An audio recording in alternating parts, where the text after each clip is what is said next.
여러분 안녕하십니까, 김경국입니다. 지난 한 주 잘 보내셨습니까? 김경국의 여의도 25시 시작하겠습니다. 늘 느끼는 생각이지만 정치 정말 살아있는 생물입니다. 어제의 적이 오늘의 동지가 되고 또 오늘의 동지는 내일 어떤 모습으로 바뀌어서 있을지 상상하기도 힘든 그런 다이나믹한 상황이 지금 이어지고 있습니다. 정부가 어제 검찰 인사를 단행했죠. 서울중앙지검장과 1, 2, 3, 4차장 모두 한꺼번에 교체했습니다. 이원석 검찰총장과 상의는 했는데 이 총장이 아마 바라던 방향은 아니었던 것 같습니다. 이원석 총장의 손발이 잘려나간 그런 모양새입니다. 어떻게 보면 자업자득이라고도 할 수 있을 것 같습니다. 이원석 총장 오늘 출근길에 불만 가득한 표정으로 인사에 대해서 할 말 없다, 이렇게 입을 닫았습니다. 이원석 총장이나 송경호 서울중앙지검장 모두 한때는 친윤이었죠. 그런데 김건희 여사와 관련한 수사 과정에서 불협화음이 터져나왔고 임기가 정해진 이원석 총장은 제외하고 나머지 수사팀 지금 전원이 교체가 됐습니다. 새로 부임하는 이창수 중앙지검장, 윤석열 검찰총장 당시 대변인으로 선발을 마쳤던 이른바 찐윤 검사장이라고 할 수 있겠습니다.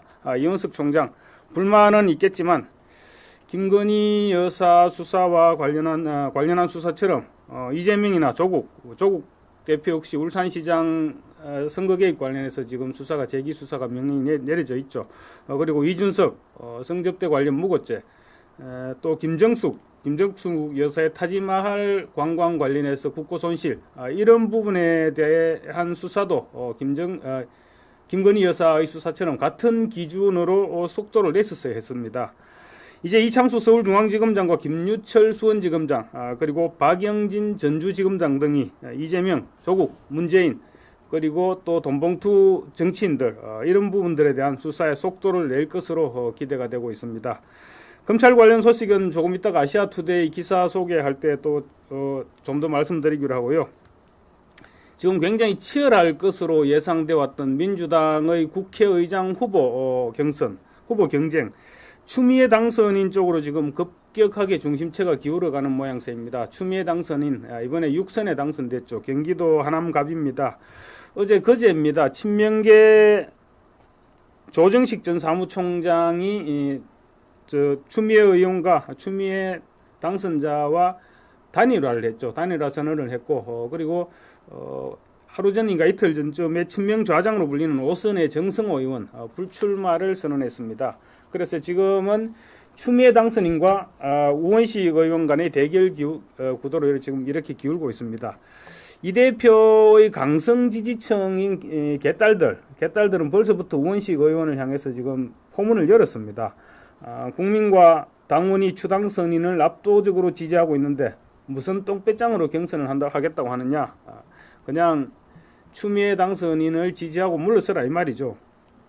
추미애가 답인데 순리에 역행하려 하나, 왜 그렇게 정무감각이 없느냐, 대세에 양보해라, 이런 댓글이 지금 쇄도하고 있습니다. 개딸들은 아마 이번에 추미애 국회의장을 끝까지 밀어붙이면서 의기양양해져 있는 것 같습니다. 이재명 대표가 지난 9일날 무록 제거를 위한 입원 치료를 명분으로 병원으로 사라진 사이에 지금 벌어진 일들입니다. 그런데 참 무록 제거 때문에 서울대병원에 지난 9일 입원해서 오늘 퇴원한다 했으니까 아마 6일 정도 지금 입원해 있었는 셈인데, 저는 솔직히 납득이 가지 않습니다. 보통 사람이면 무록 제거하는데 입원까지 필요한가? 그리고 또 언감생심 서울대병원에서 6일씩이나 입원하면서 이게 가능한 일인가 모르겠습니다. 입원해 있으면서도 국회의장 교통정리 다 했죠. 그리고 네이버 라인 관련해서 또 반일 감정 부추기는 오만 할 일은 다 하고 있습니다. 무록 제거가 얼마나 크고 얼마나 많은지는 모르겠지만 사실은 간단한 수술도 아니고 간단한 시술이지 않습니까? 그렇다면 집으로 가서 아니면 어디 휴양지에 가서 휴가를 보내든지 그렇게 해도 되는데, 진짜 급하고 필요한 사람들 입원실 그 기간 동안 입원실 사용하지 못하지 않았습니까? 그런데 이런 부분에 대해서 문제는 국민의힘이 아무도 입을 열지 않고 있다는 것입니다. 비판 한마디 나오는 소리 못 들어봤습니다. 이러니 정권을 잡고도 총선에서 이렇게 대패하는 이런 결과가 나오는 그런 모질이들이다, 이런 소리를 듣고 있는 것입니다. 이재명 대표 이번 얘기만 자꾸 나오면 제가 자꾸 열이 받아서 또 이야기가 좀 빗나갔습니다. 어쨌거나 민주당은 지금 이재명 1인 독재 정당으로 확실하게 변모했습니다. 지금 박찬대 원내대표도 그랬죠. 박찬대 원내대표도 처음에는 원내대표 경쟁자가 당선인은 아니죠. 의원들 여러 명이 중진 의원들 여러 명이 원내대표 경선 출마를 생각을 하고 또 예고를 했는데 한 사람 한 사람 모두 포기했습니다. 그래서 사실상 뭐 추대됐죠. 박찬대 원내대표. 이재명 대표의 의중이 있다는 것을 알고는 모두가 포기를 해버린 것입니다. 이번에 국회의장 낙점과 똑같은 과정을 거쳤습니다. 경쟁자가 다수였는데 다들 하나둘 사퇴했듯이 그랬습니다. 국회의장은 대한민국 의전 서열 넘버 2입니다. 대통령 다음이 국회의장입니다. 그런데 지금 야당 대표는 이재명 대표 본인도 뭐 지난번에 피습당했을 때 그때 이런저런 얘기도 있었지만 야당 대표 7인가 8인 그쯤 됩니다. 그때 홍준표 대구시장이 얘기를 했었죠. 그 정도 의전 서열에 있는 사람이 의전 서열 2위인 국회의장을 낙점하는 그런 상황이 발생한 것입니다. 물론 과거 삼김 시절에는 당 총재가 지명하는 것이 관리였죠. 하지만 그때는 대부분이 아니죠. 전부였죠. 국회의장이 여당 소속이었습니다. 심지어 DJ 시절에는 그때 한나라당입니까? 당 명칭이 헷갈리네. 어쨌든 보수 정당 계열이 일당이 되었음에도 불구하고 DJ 여당의 국회의장을 양보하기도 했습니다. 그래서 당시에는 여당 총재가 대통령이었습니다. 그랬으니까 국회의장을 임명한다, 뭐 사실상 낙점한다. 그래도 뭐 큰 건 없었다고 할 수 있지만 지금 민주당은 상황이 다른 형편이죠.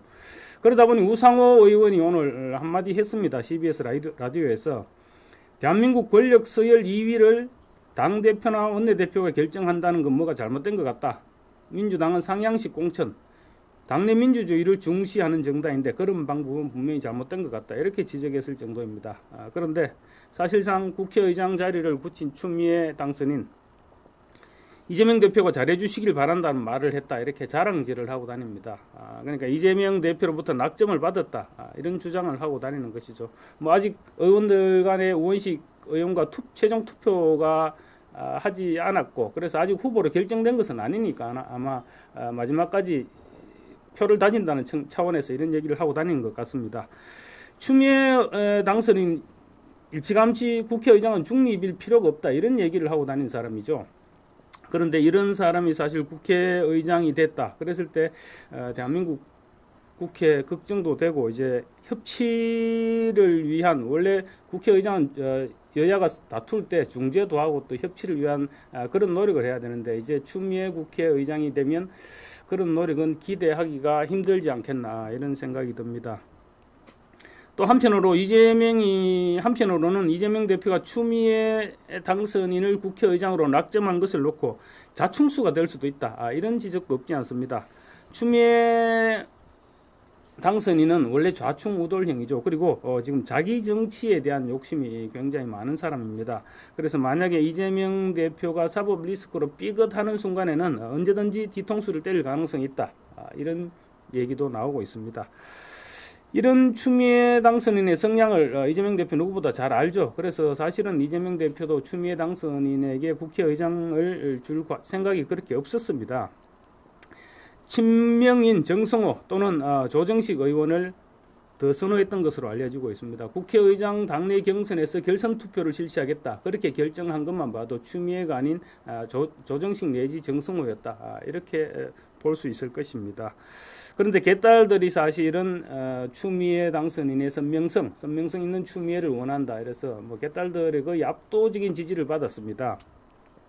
만약에 이재명 대표가 끝까지 정성호, 조정식 둘 중에 한 사람을 민다면 국회의장을 만들 수는 있었겠죠. 만들 수는 있었겠지만 그렇게 되면 개딸들, 강성 지지층인 개딸들이 분열될 가능성이 제기되니까 이재명 대표가 한 발 물러선 것 같습니다. 지금 이재명 대표 지금 사법 리스크를 안고 있죠. 안고 있을 뿐만 아니라 상방울 대북 불법 송금 사건 6월 7일 날 이화영 전 부지사가 1심 선고를 받는데 그 1심 선고에서 이화영 부지사 유죄가 나올 경우 이재명 대표 또 커다란 사법 리스크 하나가 더해지는 셈입니다. 그런 과정에 있는 이재명 대표 입장에서는 핵심 지지층의 분열이 바람직하지 않다고 생각할 수 있겠죠. 그래서 아마 어쩔 수 없이 추미애로 교통정리를 했다. 이런 분석이 가능할 것 같습니다.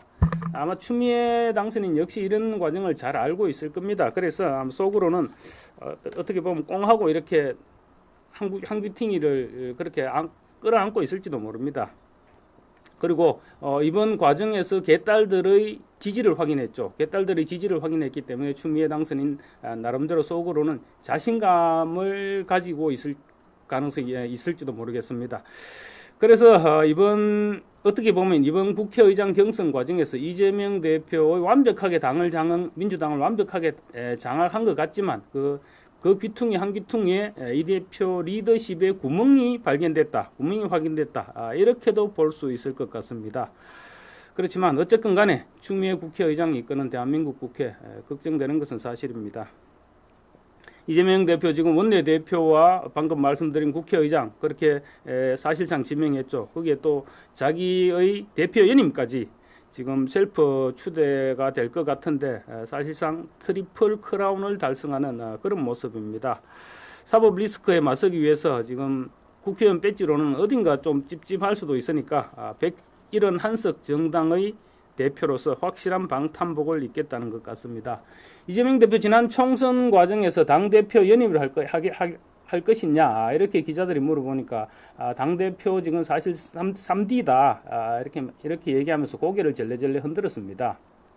그런데 결국은 그 말도 어떻게 보면 거짓말이었다 이렇게 볼 수도 있을 것 같습니다. 지금 당내에서는 정청래, 장경태 이런 최고위원들이 앞장서서 사실상 경의하는 이재명 대표님을 외치고 있습니다. 대표님의 연임론을 띄우면서 결단을 촉구하고 있어서 아마 조만간 못 이기는 척하고 받아들이지 않을까 싶습니다. 그렇지만 또 당 바깥에서는 물론이고 당 내에서도 아마 이런 여론이 일지 않을까요? 혼자서 다 해먹는다. 그런 비판 여론이 조성될 수도 있고 또 앞으로 민주당이 계속 강성 드라이버를 밀어붙일 것인데 그런 강성 정당의 거대 정당의 대표 역시 부담스럽지 않을까 생각됩니다. 어쨌든 간에 잘못하면 이재명 대표에게 부메랑으로 돌아갈 수 있기 때문입니다. 우리가 지금 민주당 걱정은 사실 할 필요가 없고 그제 저녁 한동훈 전 비대위원장 그리고 원희룡 전 국토교통부 장관이 한 장관이 자택 근처 한 중식 레스토랑에서 만났다고 지금 보도가 되고 있습니다. 그런데 지금 두 사람이 나눈 대화 내용에 따라서 앞으로 국민의힘 전당대회가 좌우될 수 있을 것이다 이렇게 볼 수 있을 것입니다. 두 사람은 지금 보수 정당의 핵심 자산이죠. 이 사람들이 두 사람들이 어쨌든 간에 손을 잡고 국민의힘을 다시 건강한 정당, 정권 연장, 정권 재창출이 가능한 정당으로 되살리는 모습을 좀 기대해 보겠습니다. 얘기가 좀 길어졌는데요. 먼저 아시아투데이 지면 소개를 할 텐데 우선 사설부터 소개해 드리겠습니다. 그리고 일면 서울중앙지검장 교체기사 또 오늘 아침 이원석 총장의 출근길 반발을 비롯한 검찰 소식을 말씀드리겠습니다. 아시아투데이 오늘 사설 가운데는 조국 독도행 삼가야 할 경솔한 정치 포퓰리즘 이런 제목이 사설이 실렸습니다. 정말로 무분별하고 무책임한 조국의 은행을 정확하게 꼬집고 있습니다. 일본 정부의 라인 경영권 찬탈 시도와 관련해서 반일 감정이 아니라 문제 해결에 초점을 맞춰야 되는데 조국은 지금 반일 선동에만 온통 정신이 팔려 있는 것 같습니다. 조국은 지난 2019년 일본의 수출 중단 사태 때도 죽창가를 부르면서 한일 관계를 파탄냈던 장본인이죠. 이번에 또 독도로 가서 반일 프레임을 내세우면서 그야말로 천둥벌거숭이 같은 짓을 해서 오히려 지금 독도를 분쟁지역화시키고 있다 이런 지적이 나오고 있습니다. 아시아투데이 사설입니다. 조국 독도행 삼가야 할 경솔한 정치 포퓰리즘이다 이런 제목이 사설인데요.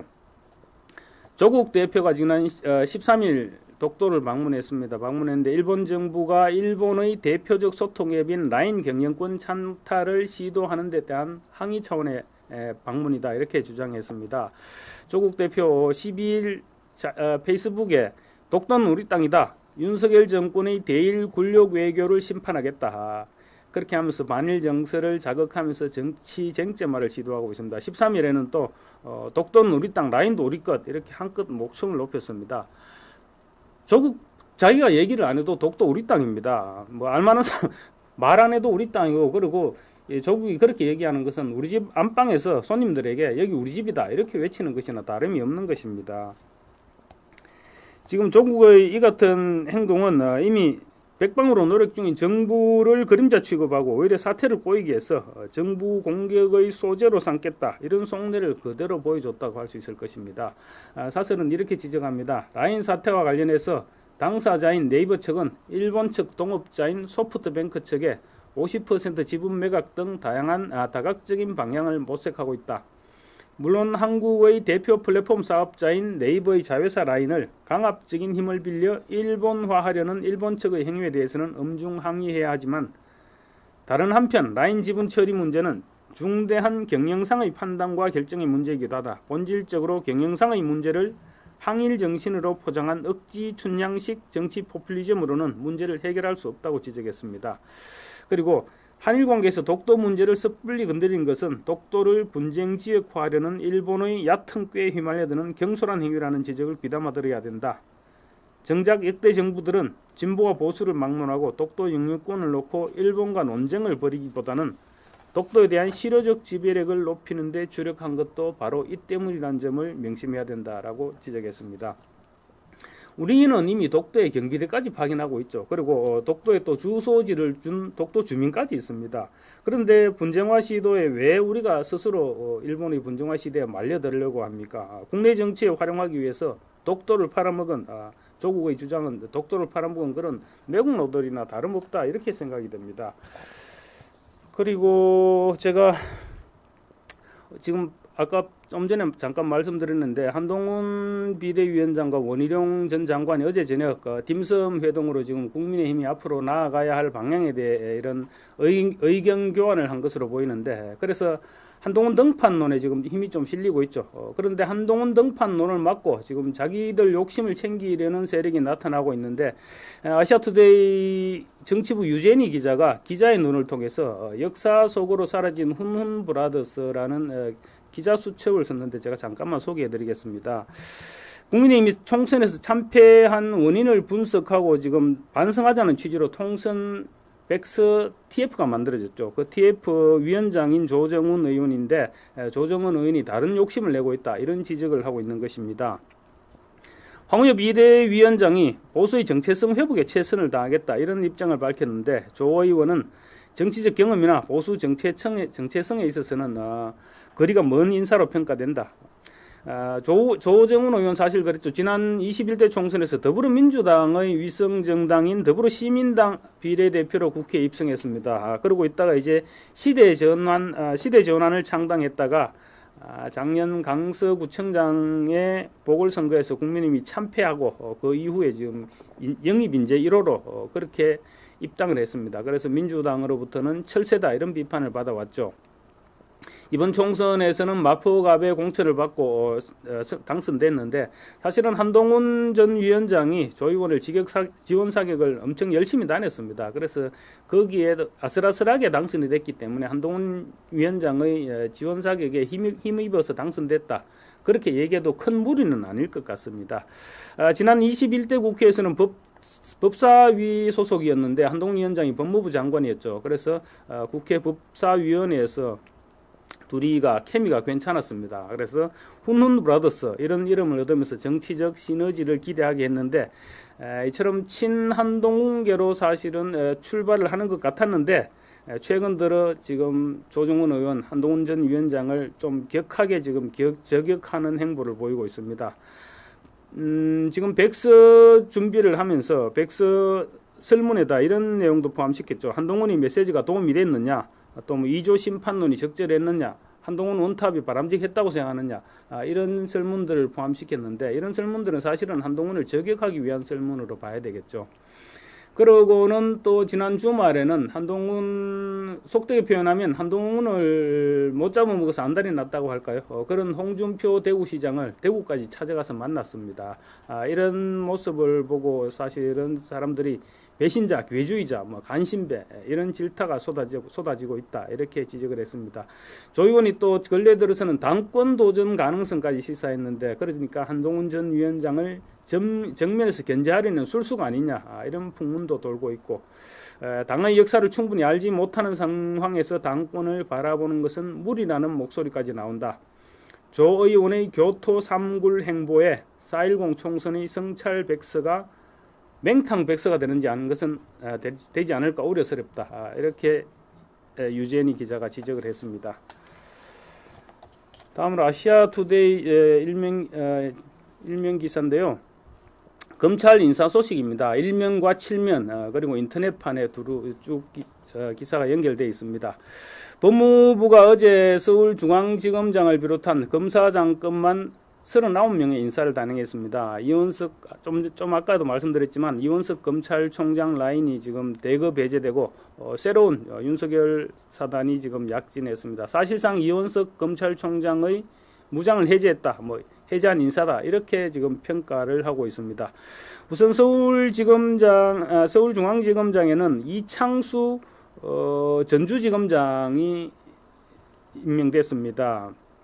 임명됐는데 이창수 신임 서울중앙지검장은 윤석열 대통령이 검찰총장 시절 징계 국면에서 대검찰청 대변인으로 근무한 인연이 있습니다. 그리고 또 성남지청장 재직 시절 이재명 대표의 성남FC 불법 후원금 의혹을 수사했고 전주지검에서는 최근까지 전주지검이 있었는데 전주지검에서는 문재인 전 대통령의 전 사위 타이 이스타젯 특혜 채용 의혹 수사를 총지휘했습니다. 이 수사를 하면서 2개월 동안 무려 6차례나 압수수색을 하는 등 속도를 내왔는데 지난 총선 국면에 접어들면서 이원석 검찰총장이 정치적인 오해를 불러일으킬 수도 있다. 이렇게 해서 수사를 좀 보류시켰다고 했나. 그래서 지금 수사가 좀 지체되었던 그런 것 같습니다. 그리고 수원지검장은 지금 이재명 대표의 수사를 대부분 이재명 대표, 김혜경 씨의 수사가 많이 몰려 있는 곳이죠. 그 수원지검장에는 김유철 남부지검장, 그리고 이창수 지검장이 맡았던 문재인 전 대통령의 전사위 특혜 취업 의혹을 담당하는 전주지검장에는 박영진 대검 범죄정보기획관이 각각 임명됐습니다. 이 세 사람이 이번 인사의 핵심이라고 할 수 있죠. 민주당은 특히 이창수 지금 서울중앙지검장에 긴장하고 있습니다. 성남FC 후원금이나 경찰 수사 종결, 성남FC 후원금 수사를 할 당시에 당시 경찰에서 처음에는 수사를 종결시키는 것을 이창수 성남지검장이 안 된다, 수사를 더 해야 된다 이렇게 재수사해서 결국 기소를 했던 사람입니다. 그리고 문재인 전 대통령의 전사위의 특혜 관련 부분도 방금 말씀드렸다시피 2개월간 무려 6차례 압수수색을 해서 탈탈 털었던 그런 장본이기 때문에 민주당 지금 이창수 서울중앙지검장의 인사에 꽤 긴장을 하고 있는 것 같습니다. 그런데 지금 이원석 검찰총장은 꽤 지금 어제 인사에 대해서 불만인 것처럼 그렇게 얘기하고 있는데 지금 어떻게 보면 예견된 인사였다고 할 수 있습니다. 이 총장이 정치인, 특히 야당 정치인들에 대한 수사에는 너무 의혹을 보이지 않았습니다. 그러면서 오직 김건희 여사에 대해서만 엄정한 수사를 수차례 촉구하면서 전담 수사팀까지 구성하도록 지시를 했죠. 그러다 보니 보수 지지층에서도 불만이 많이 누적돼 왔었습니다. 여권 핵심부에서는 이 같은 서울중앙지검의 행태를 계속 볼 수가 없었죠. 그래서 송경호 중앙지검장을 지난 2월달에 교체하려 했는데 이원석 총장이 차라리 나를 잘라라 이런 식으로 버티는 바람에 교체하지 못했다. 소문입니다. 이런 소문까지 파다하게 났을 정도로 그동안 말이 많았던 인사입니다. 이 같은 용산 대통령실과 이원석 검찰총장의 충돌이 결국은 이번 검찰 인사로 나타났다. 이렇게 보면 될 것 같습니다. 지금 서울중앙지검에 몰려있는 정치인들의 수사 진짜 부지기수입니다. 그런데 유독 김건희 여사 부분만 전담 수사팀을 구성해가면서 이렇게 수사를 빨리 진행하겠다 이렇게 고집하니 대통령실이나 법무부에서도 지금 어떻게 특단의 조치를 강구하지 않을 수 없었던 그런 상황입니다. 지금 서울중앙지검에 묶여있는 수사들을 보면 김건희 여사 가방 수수 이 부분과 함께 민주당 전당대회 돈봉투 사건, 그리고 개혁신당 이준석 대표 무고죄, 김정숙 문재인 전 대통령의 부인 김정숙 씨의 타지마할 관광 관련한 국고손실죄, 그리고 성관위 채용비리, 박지원 서해 공무원 피살 관련 박지원 전 국정원장 건, 또 뭐 권순일 전 대법관 재판 거래, 울산시장 선거 개입 재기 수사, 이거는 조국하고 임종석이죠. 뭐 이런 이재명, 조국 이런 사건들이 수두룩하게 지금 묶여 있습니다. 그럼에도 불구하고 유독 김건희 여사 건만 수사를 하고 다른 건 아무것도 수사를 안 했거든요. 그리고 특히 뭐 김정숙 여사 건만 보더라도, 김정숙 씨 건만 보더라도 같은 형사 일부에 배당된 사건입니다. 그런데 김정숙 씨 건은 전혀 손을 대지 않고 있죠. 그런데 김건희 여사 건에 대해서는 전담 수사팀까지 구성해서 거기다가 특수검사, 특수부 검사 3명까지 보충해가면서 신속하게 처리하겠다. 이렇게 얘기하니까 지금 이게 뭔가 핀트가 맞지 않는 것이죠. 수사를 하려면 다 같이 해야 될 것이죠.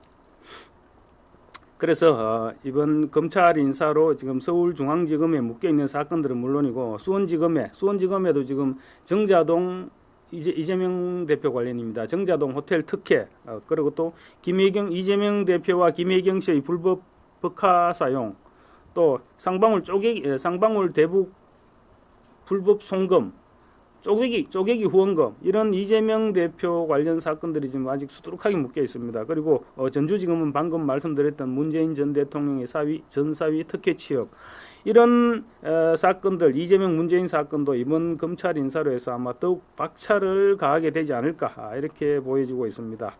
이번 인사는 확실히 이원석 패싱은 분명한 것 같습니다. 검찰 인사는 원래 총장과 협의는 하도록 되어 있죠. 그래서 지난 주말 11일경가 하여튼 지난 주말에 박성재 법무부 장관하고 지금 이원석 총장 인사 협의는 한 것 같습니다. 협의는 했다고 하는데, 그런데 이제 확실한 날짜는 통보하지 않았던 것이 아니냐, 이런 생각도 듭니다. 왜냐하면 이원석 총장이 어제 1박 2일로 출장을 가 있다가 인사 소식을 듣고 부랴부랴 출장을 취소하고 서울로 돌아왔기 때문입니다. 그래서 오늘 아침에, 그러니까 어제 이제 기자들의 질문이 쏟아졌겠죠. 이번 인사에 대해서 뭐 어떻게 보는, 이런 질문이 쏟아지니까 검찰총장 어제 기자들한테 이런 문자를 보냈습니다. 내일 아침, 그러니까 오늘 아침이 되는 거죠. 오늘 아침 9시에 내가 모든 것을 발표하겠다, 이렇게 얘기하고 이제 어제 들어갔었는데, 오늘 출근길에 이원석 총장이 말을 많이는 하지 않았습니다. 말을 많이는 하지 않았는데 가지고 있는 불만은 다 드러냈습니다. 사전 조율이 있었느냐, 이렇게 질문하니까 어제 단행된 검사장 인사는 이렇게 운을 뗐는데 무려 한 7초 동안 침묵을 지켰습니다. 7초 동안 침묵을 지키다가 더 이상 말씀드리지 않겠다, 이렇게 얘기했습니다. 눈빛과 표정으로 불만을 드러낸 것이죠. 불만이 사실은 불만이 가득한 표정이었습니다. 아마 준비한 답변이었던 것 같습니다. 그래서 할 말은 많은데 하지 않겠다, 뭐 이런 식이죠. 그리고 또 기자들이 검찰 인사 시점이나 규모를 예상 못한 것이 맞느냐, 용산 대통령실과의 갈등이 알려졌는데 어떻게 생각하느냐, 이렇게 물었는데 그 부분에 대해서도, 인사에 대해서 더 이상 말씀드리지 않겠다, 이렇게 대답을 했습니다. 또 기자들이 김건희 여사의 수사 방침에 제동이 걸린 것 아니냐는 우려가 있다, 이렇게 얘기하니까 이 총장은 어느 검사장이 오더라도 수사팀과 뜻을 모아서 일처의 다른 고려 없이 오직 증거와 법리에 따라서만 원칙대로 수사할 것이다. 저는 우리 검사들을, 수사팀을 믿습니다. 이렇게 뭐 또 인사는 인사고 수사는 수사다, 이렇게 얘기했는데 원론적인 답변을 했는데, 사실은 어느 검사장이 오더라도 수사팀과 뜻을 모아서 일체의 다른 고려 없이 증거와 법리에 따라 원칙대로 수사한다, 이런 주장 같으면 다른 수사에도 다 같이 적용을 했었어야죠. 왜 유독 김건희 여사에 대한 수사만 그렇게 적용을 한다는 얘기입니까? 그리고 또 이 총장은 결국은 남은 임기를 다 지킬 거냐, 이렇게 물어보니까 그 질문에 대해서는 검찰총장으로서, 공직자로서 저에게 주어진 소임과 직분, 소명을 다할 뿐이다. 그 이상도 이하도 없다라고 말했습니다. 이 총장의 남은 임기는 이제 4개월입니다. 9월 15일까지 정도가 아마 임기일 것입니다. 4개월 정도 남았는데 임기를 지금은 지키겠다고 하는데 끝까지 지킬 수 있을지 모르겠습니다. 그리고 검찰 후속 인사 계획에 대해서는 제가 알 수 없는 문제다 이렇게 얘기했는데 뭐 후속 인사를 자기가 모르겠다는 것은 자기 손을 떠났다는 말인 것 같은데 결국은 이번 인사도 내가 나를 패싱했는데 뭐 다음 인사라고 내가 내 생각을 인사에 반영시킬 수 있겠느냐 뭐 이런 의미인 것 같습니다. 이원석 총장 오늘 연신 무거운 표정이었는데 지금 어쨌든 오늘 발언은 중간에 뜸을 들인 부분까지 모두 계산된 발언이 아니었느냐 이렇게 볼 수 있을 것 같습니다.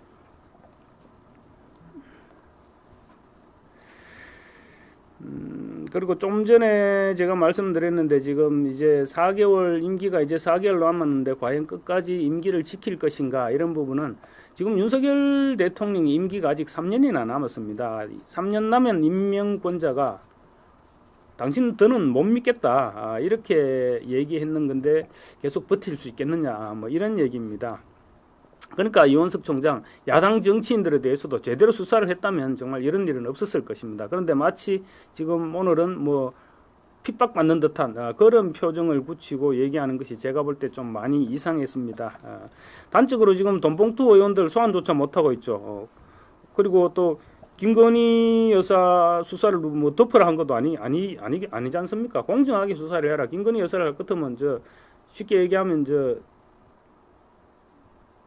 김정숙 씨 건도 같이 하고 또 다른 정치인 건들도 같이 하고 모두 원칙적으로 그렇게 했다면 이런 일이 없었을 것이다. 그런 얘기를 하고 싶습니다.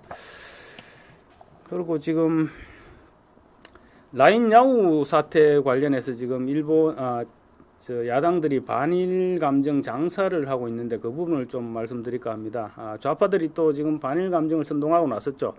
우리 핵심 기업의 지금 핵심 기업의 생존 문제 이런 문제들까지 정치 도구로 삼아서 지금 사태가 지금 더욱 악화시킨다 이런 우려가 지금 제기되고 있습니다. 민주당이나 조국혁신당 라인 야후 사태를 빌미 삼아 지금 제2의 죽창가를 부르고 있는 것입니다.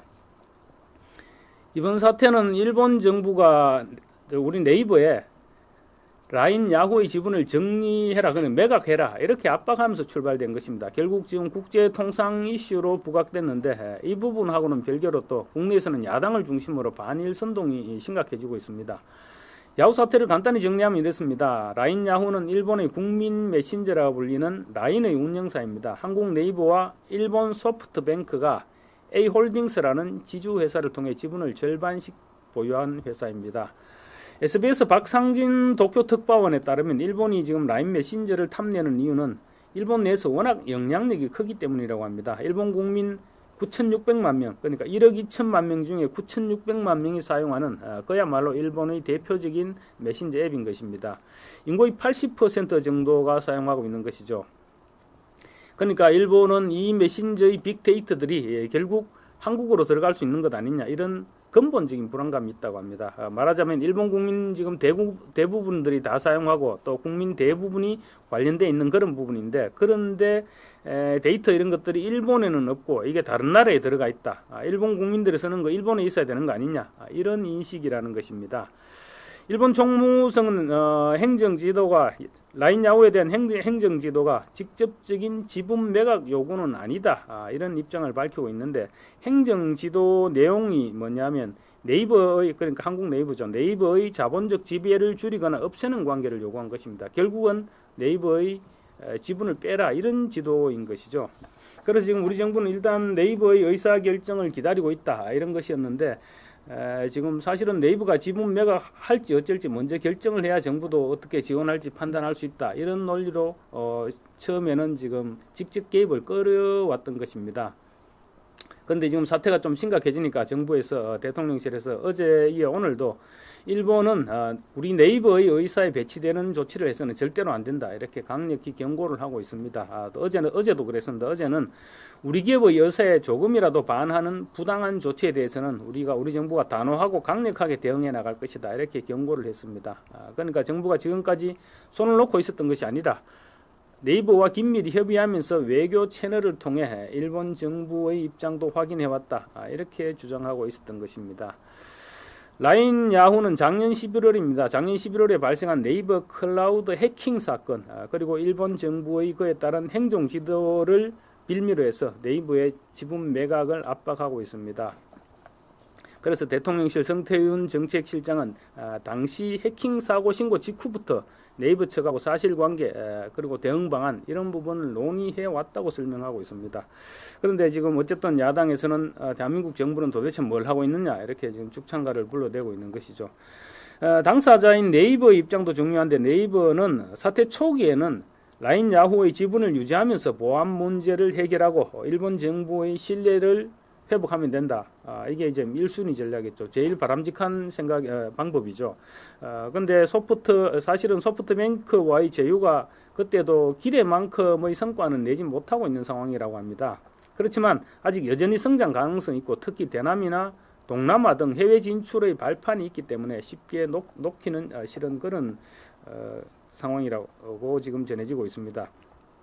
근데 이제 네이버 사태 초기에는 네이버가 그런 생각을 했는데 지금은 현재는 지분 매각으로 지금 무게 중심이 많이 옮겨간 것으로 알려지고 있습니다. 일본 정부의 요구를 아마 계속 무시할 수 없었던 것 같습니다.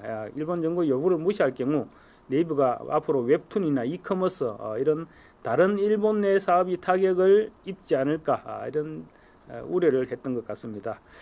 현실적으로는 네이버가 가져올 수 있는 최선의 전략은 지금 소프트뱅크에 최대한 비싸게 팔면서 대남, 동남아 등 라인의 다른 해외 산업은 유지하는 것, 해외 사업을 지켜내는 일이라고 합니다. 이 두 가지 목표로 지금 네이버가 열심히 협상을 하고 또 계산을 하고 있는데 이게 그렇게 셈법이 그렇게 간단하지는 않은 것 같습니다. 그런데 지금 이제 한국 내에서 우리 반일 정서가 확산되고 또 노조에서조차 매각 반대한다 이런 입장을 보이면서 네이버가 좀 입장이 더 지금 궁지로 몰려드는 것 같습니다. 네이버 노조 어제 성명을 통해서 라인 계열 구성원과 이들이 축적한 기술과 노하우에 대한 보호가 최우선이다. 이들을 보호하는 최선의 선택은 지분 매각을 하지 않는 것이다. 이렇게 반대 입장을 밝혔습니다. 또 반일 정서가 한일 간 감정싸움으로 번지게 되면 사태가 장기화되고 그렇게 되면 네이버가 더 불리한 상황으로 내몰릴 수밖에 없을 것이다. 이런 것이 전문가의 지적입니다. 그러거나 말거나 더불어민주당과 조국혁신당 지금 신이 났습니다. 이번 사태를 윤석열 정부의 굴종 외교, 굴욕 외교의 사례로 규정하고 본격적인 반일 감정 부추기기에 나섰습니다. 마치 엄청난 먹잇감을 지금 물었다는 듯이 윤석열 정부를 일제강점기의 조선총독부 이런 데 빗대가면서 국익은 아예 생각도 하지 않고 죽창가를 불러대기 시작했습니다. 이재명 대표가 직접 나섰죠. 병원에 있으면서 자기 페이스북에 마스모토 다케하시 일본 총무상이 이토 히로부미 전 조선 통감의 후손이다 이런 기사를 공유했습니다. 이번 네이버 라인 사태의 일본 총괄 부서가 지금 총무상입니다. 그러면서 이재명 대표 이토 히로부미는 조선 영토 침탈, 이토 히로부미의 손자는 대한민국 사이버 영토 라인 침탈, 조선 대한민국 정부 조국은 지금 아예 한숨을 더 뜨고 있습니다. 어제 독도를 방문했죠. 어제 독도를 방문해서 오늘 또 SNS에 보니까 뭐 독도 소주를 해서 음식을 먹는 사진도 올려놓고 일어났던데 어제 독도를 방문해서 사태를 주도하는 일본 총무성 장관의 외고조부가 이토 히로부미로 조선 침탈의 선봉장이었다. 윤석열 정권은 친일 정권을 넘어서 일본을 추정하는 종일, 일본을 숭배하는 숭일 정권이다. 이렇게 비판했습니다. 그냥 나오면 다 말이라고 생각을 하는 것 같습니다. 조국은 지금 자기 머릿속에 있는 모든 반일, 혐일 이런 모든 단어들을 다 동원하고 있습니다. 요즘 조국의 주특기 히틀러 흉내를 내더라도 이걸 잘하죠. 이걸 내밀면서 지금 독서를 퍼붓고 있습니다. 독도에서도 역대 최악의 일본 식민지가 된 것 같다. 역대 최악의 친일 정권이다. 매국 정부 좀 듣기만 해도 섬찟한 표현들인데 이완영 같은 친일 매국노 이런 온갖 표현들을 골라가면서 정부 여당을 몰아붙이고 있습니다. 조국 요즘 말할 때 자세히 한번 보십시오. 눈에서 도끼가 지금 철철 흘러 넘치고 있습니다. 아니나 다를까 또 역시 국정조사도 빠뜨리지 않았습니다. 국정조사도 실시하겠다 이렇게 주장하고 있는데 왜 차라리 특검 뭐 좋아하는 특검을 하자고 하지? 조국은 사실 틈만 나면 지금 반일 감정을 부추겨 왔습니다. 그래서 뭐 그렇게 놀라운 일은 아닙니다만 저런 사람이 지식인 임내하면서 문재인 청와대에서 그렇게 민정수석을 하고 그런 역할을 맡았으니 어떻게 나라가 제대로 돌아갈 수 있었겠습니까?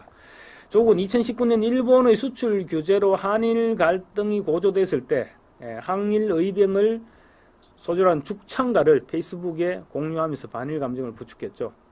이틀 전에도 페이스북에 뭘 올렸냐면 오늘은 130주년 동학 농민혁명 기념일 이런 글과 함께 죽창중림 그러니까 죽창이 중림을 이룬다 이런 북글씨 그 뭐라 합니까? 이건 액자라 그럽니까?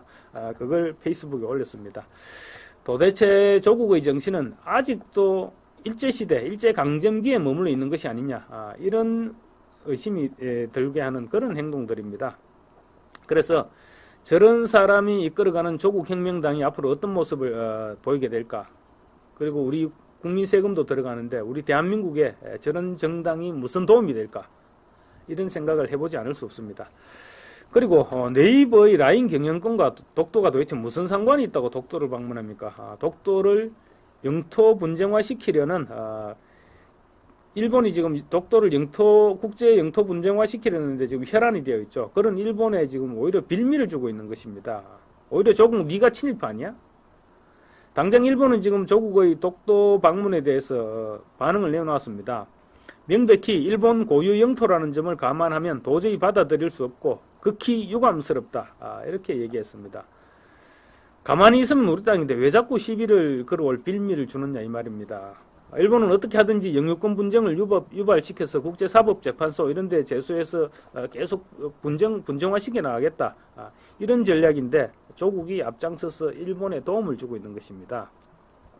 이미 우리 아까도 말씀드렸지만 우리는 독도에 경비대가 있고 경비대가 주둔하고 있고 독도에 주소지를 둔 우리 국민도 있습니다. 조국 네가 그렇게 얘기 안 해도 진짜 임마 독도는 우리 땅이다.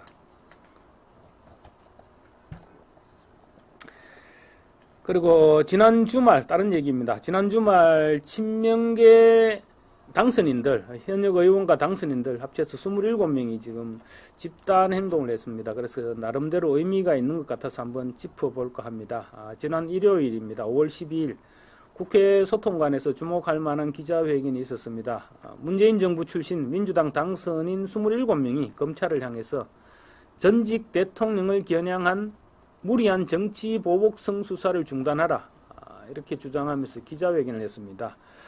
전주지검이 속도를 내고 있는 아까 말씀드렸던 문재인 전 대통령의 사위 딸 다혜씨의 전 남편 그러니까 전사위죠. 문 전 대통령의 전사위의 특혜 취업 의혹과 관련한 검찰 수사에 친문계 현역 의원과 22대 당선인들이 집단으로 반발하고 나선 것입니다.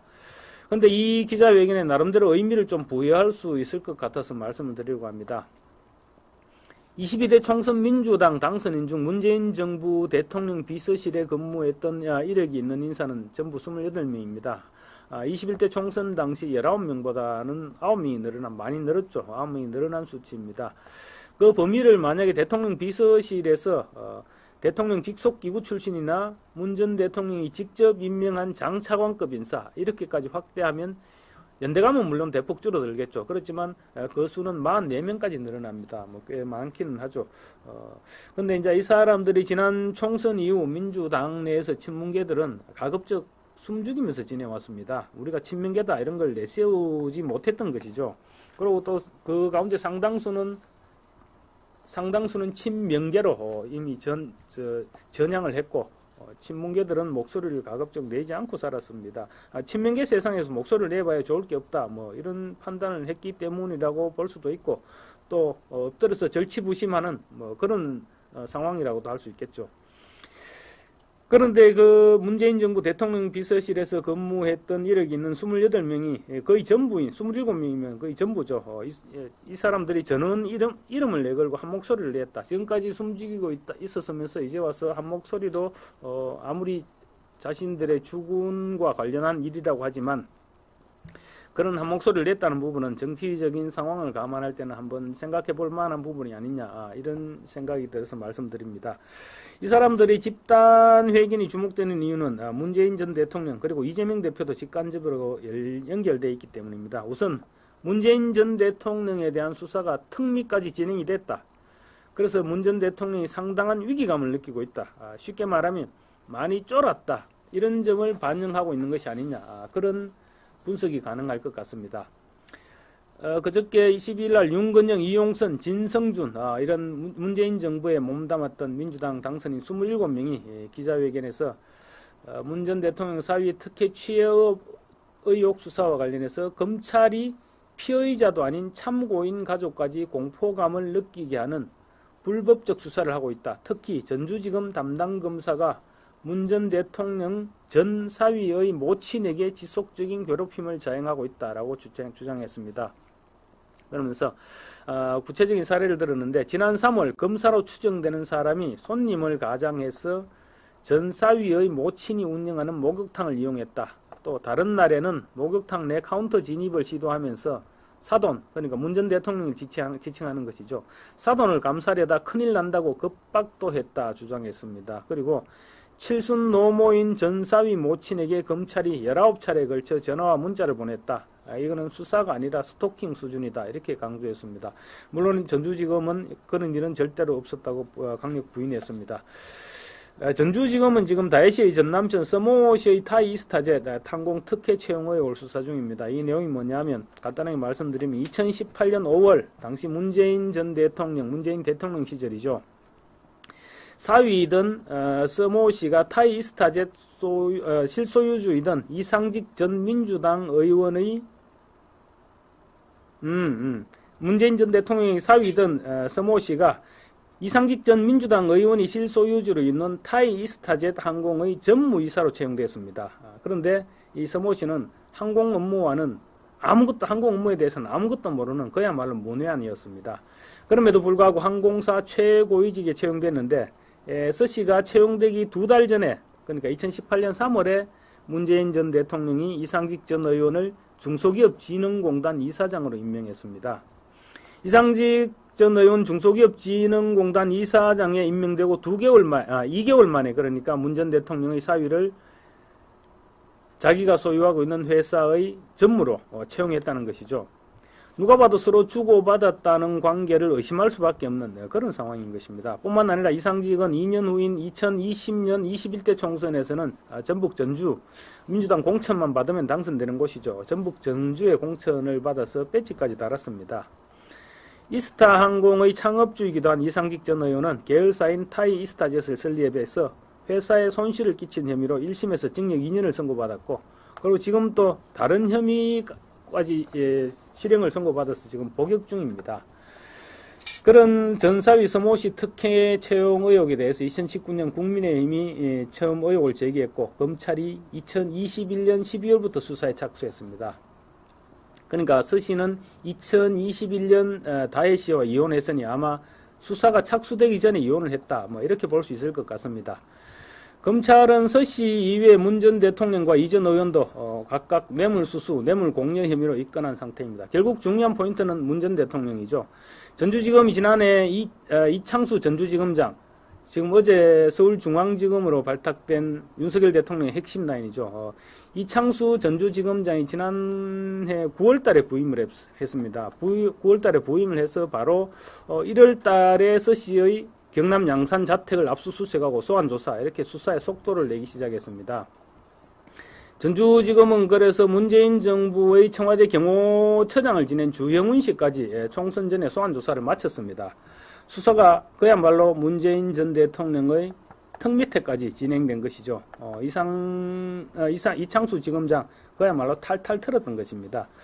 그래서 이날 윤건영 의원을 비롯한 친문 당선인들이 다혜씨 전 남편의 수사와 관련해서 항의하면서 기자회견에 나섰는데, 결국 내용상으로 볼 때는 문재인 전 대통령의 뇌물 혐의에 대한 수사가 그만큼 위험 수위까지 도달하니까 다급해졌다.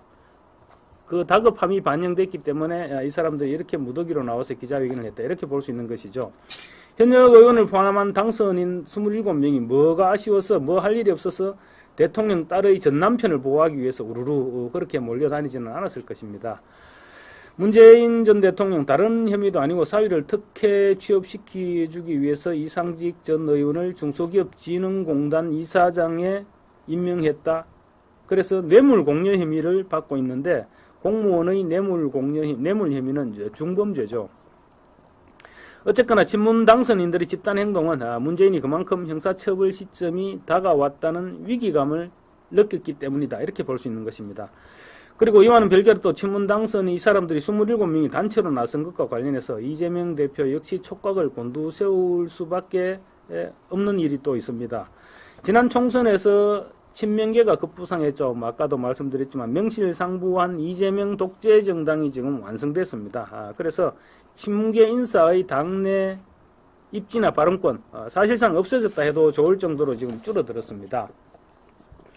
그래서 총선 이후 친문계라는 말을 아마 그렇게 들어본 적은 없을 것입니다. 총선을 치르는 과정에서 적잖은 사람들이 친명계로 옮겨갔습니다. 원래는 친문계였지만 총선 때 공천받기 위해서 바짝 엎드려 있다가 그리고 공천받고 난 이후에도 친문계로는 아예 얘기를 안 하고 친명계로 옮겨가든지 아니면 침묵을 하고 있었습니다. 그래서 지난달 29일 날 이런 일도 있었습니다.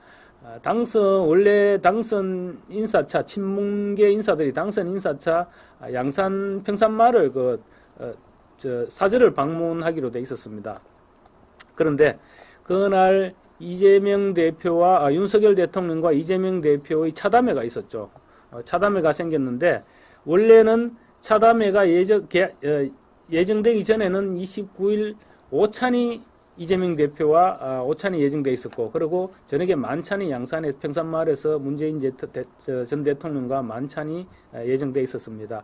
그런데 이제 갑자기 차담회가 생기니까 그 오찬 일정을 저녁으로 미뤘던 것이죠. 이재명 대표가. 그러니까 저녁에 이재명 대표의 만찬, 양산 평산마을의 만찬 이렇게 양쪽으로 갈라지니까 친문계들 상당수가 양산으로 내려가지 않고 서울에서 이재명 대표와의 만찬에 참석했었습니다. 그 정도로 지금 전직 대통령과의 선약을 취소하는 결례를 범할 정도로 지금 당선인자들이 이재명 대표에게 길들여지고 있는 것입니다.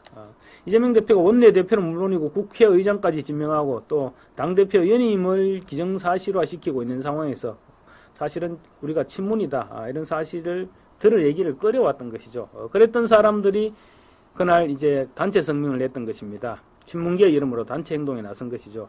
물론 전 주군을 위한 것이라고 하지만 또 다른 상황입니다. 상당히 이례적인 집단 행동이다. 이런 지적이 나올 수밖에 없습니다. 그냥 왜 가만히 있다가 이 시점에 이런 생각을 하게 되는 것이죠. 물론 한때 모셨던 대통령에 대한 직접 수사가 코앞으로 닥쳤으니 힘을 보탠다. 이런 측면으로 이해할 수도 있겠습니다. 그렇지만 아직 검찰에서 그때까지 무슨 아무런 액션을 취한 것도 아니었습니다. 그리고 아까 말씀드렸던 사위 집의 목욕탕을 엄마가 부모님이 운영하는 목욕탕을 방문하고 했던 것은 이미 지난 3월의 얘기입니다. 2달 전의 일입니다. 그런데 그 2달 전의 일 때문에 뒤늦게 기자회견 자리를 만들었고 거의 모든 사람이 27명 거의 모든 사람이 이름을 다 올렸다. 이럴 것 같으면 이재명 대표가 볼 때는 약간 신경 쓰이지 않을 수 없는 그런 부분입니다. 가급적이면 모임도 자제하던 친문 인사들이 어제 오늘 발생한 사건도 아니고 이미 석 달 전에 3월에 발생했던 사건을 문재인 그도 사위 주변에 그 사건을 가지고 지금 이제 문제를 제기했다. 뭔가 좀 이상하죠. 그래서 언론에서도 김경수 전 경남지사의 귀국에 주목하는 것입니다.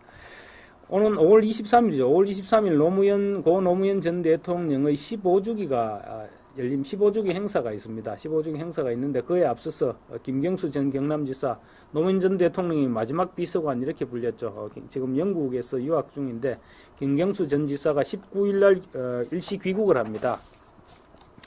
귀국을 하면 아마 자연스럽게 친문 친노들 모임이 이루어지겠죠. 그렇게 되면 김경수가 새 구심점 역할을 할 수 있겠느냐, 해야 되지 않겠느냐, 이런 얘기들을 아마 자기들끼리 주고받게 될 것입니다. 이런 시점에 이제 친문들이 한 목소리를 내고 나선 것에 대해서 정치권이 주목하고 있는 것입니다. 물론 김경수 전 경남지사 아직 사면은 됐지만 복권은 되지 않았습니다. 지금 복권이 되지 않은 상황이라면 다음 대선에는 출마하지 못하죠. 근데 지금 윤석열 대통령이 8.15 특사로 김경수를 복권시켜 줄 것이다. 이런 정치공학적인, 진짜 정치공학적인 측면에서 말도 안 되는 얘기지만 어쨌든 그런 전망이 나오고 있습니다. 만약 김경수를 복권시켜 주게 된다면 이재명이 어떻게 될지 모르는 상황에서 만약에 또 이재명이 잘못되면 친문은 물론이고 친명계들까지 김경수 쪽으로 충분히 쏠릴 수 있다. 이런 전망은 허황된 것은 아니죠. 또 여기 특히 이재명 대표 아까도 말씀드렸지만 내달 7일 지금 이화영 전 경기도 평화부지사가 대북 불법 송금과 관련해서 유죄를 선고받게 되면 이재명 대표 또 다른 위기 상황에 직면하게 됩니다. 이재명의 정치적 미래가 상당히 더 불투명해지는 상황에서 김경수의 등장은 아마 야권의 새로운 구심점으로 야권 인사들은 그렇게 환호를 할 수도 있는 그런 상황이 되는 것입니다. 그래서 친문 당선인들이 무더기로 연대 서명으로 기자회견을 하고 나선 것을 예사롭지 않게 보는 시각이 있는 것입니다. 이와 관련 박지원 전 국정원장 이런 얘기를 했습니다. 김경수 전 지사가 향후 차기 대선 등에서 친문의 구심점이 될 수도 있을까 이렇게 물었더니 복권 문제만 해결되면 그럴 가능성은 충분히 있다고 생각한다라고 말했습니다. 글쎄요, 윤석열 대통령이 정치공학적인 측면까지 염두에 두고 김경수 전 지사를 복권시켜 줄지 저는 어떻게 보면 이재명이 사법적 심판을 받고 나면 야권에 인물이 없는데 굳이 김경수를 복권시켜서 우리가 걱정거리를 만들 필요가 있겠느냐 저는 이런 생각을 하고 있습니다만 그 부분은 일단 지켜봐야 될 것으로 보입니다. 예, 오늘 제가 준비한 소식은 여기까지고요. 예, 편안한 밤 되시기 바라겠습니다. 감사합니다.